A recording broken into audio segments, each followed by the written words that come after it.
Hey guys, Darren Bass here with a new video. Today we are talking about a gun that goes by many names. It goes by the Gill gun, the Click Clack. This one specifically is the Stevens Model 87A. Those two different names come from two different features of this rifle, right? So the Gill gun comes, you see these little vents on the side. Not really sure what they're for. I've seen a bunch of different things about it. I don't know which one it is.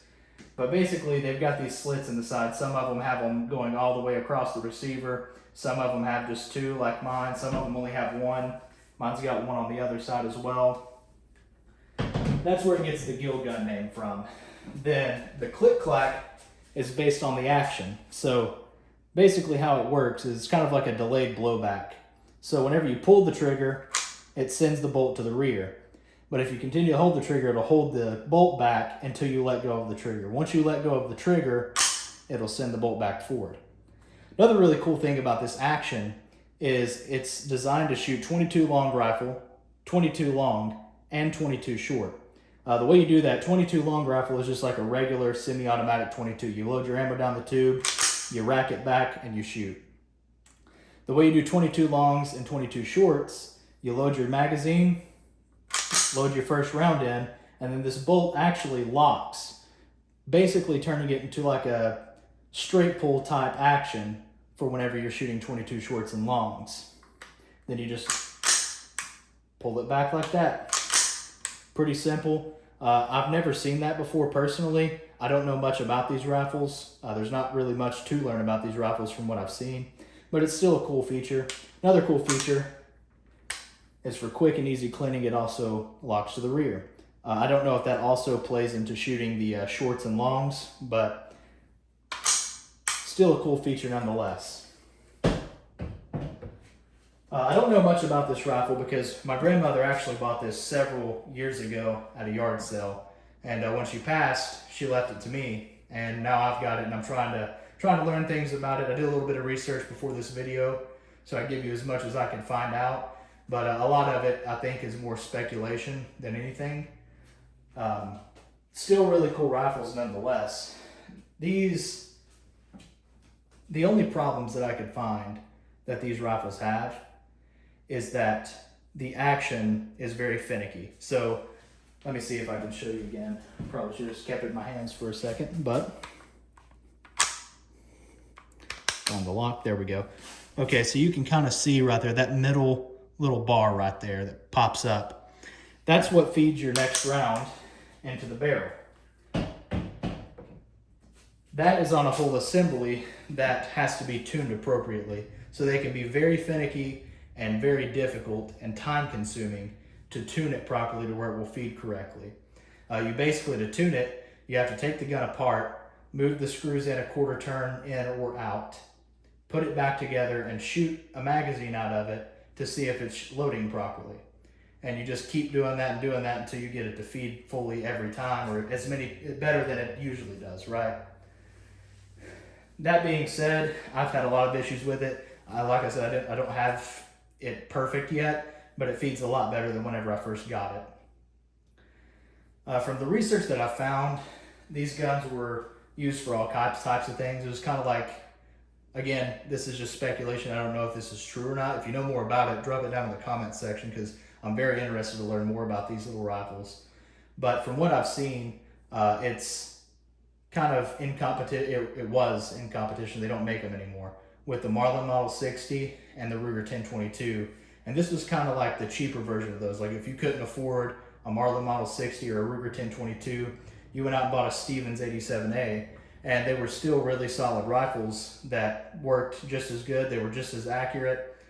Even some people saying that these were used for rimfire competitions back in the late 40s into the 50s, even all the way up into the 70s and 80s. Again, one more time, don't know how true that is. Can't believe everything you read online. But it's still a cool little fact if that is true.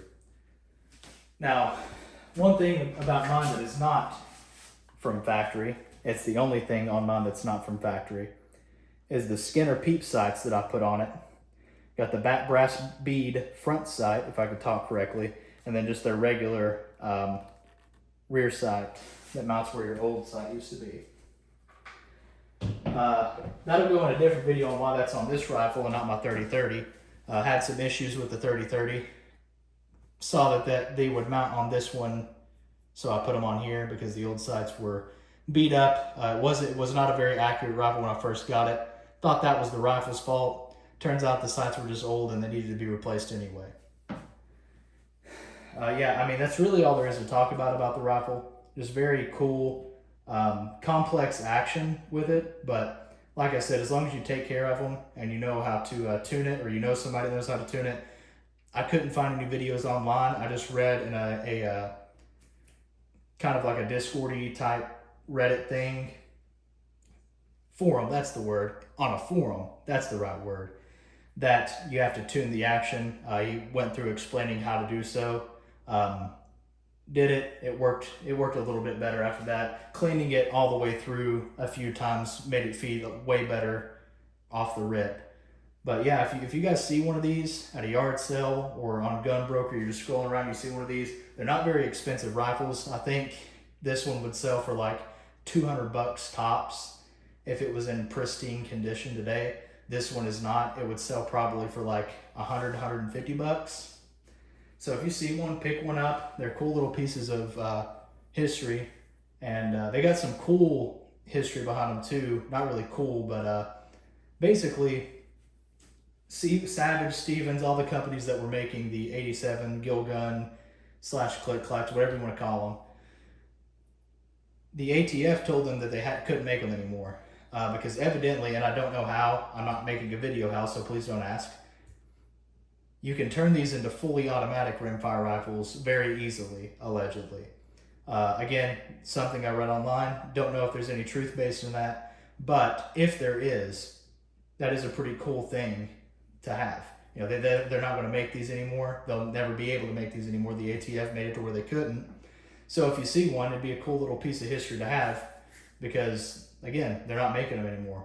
They'll never be able to make these anymore unless something drastic changes and the ATF decides, hey, you can make those again. As always, guys, I hope you enjoyed the video. Like, comment, subscribe. I'll try to get some more videos cranked out soon. We've got a bunch of stuff coming up. Like I said, the 30-30, we've got an update video / another range day for it coming up. We've got a new air rifle to test out. We've got some stuff to do with the 350 Legend. So if you're interested in any of those things, stay tuned to the channel. Watch out for new videos coming out. And I do have a lot of new things that are supposed to be coming up soon, so long as everything goes out as planned. So if you're interested in any of those guns or anything new that I might be getting, keep track with the channel and I'll post it up as soon as I'm able to. As always, like, comment, and subscribe, and I'll see you guys around.